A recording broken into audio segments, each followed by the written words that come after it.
សូមព្រះជំចាស់អង្គគ្រប់គ្រប់ហើយលើកទៅមកជូនព្រះសុខាដល់ជីវិតរបស់ព្រះអង្គតាមបីកើតដល់ថ្ងៃទុំគុំស្មោកគុំប្រងក្នុងនាមព្រះយេស៊ូវអាមែនឡានពេទ្យ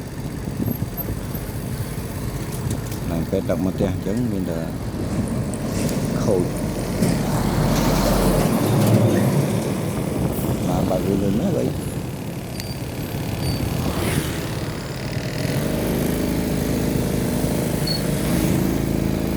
ទុកស្វាត់ភាពនេះនេះសោះស្ពាន52ចិត្តជីកចេញយុះជីកយកចេញឡាយជាអត់មានស្ពាន52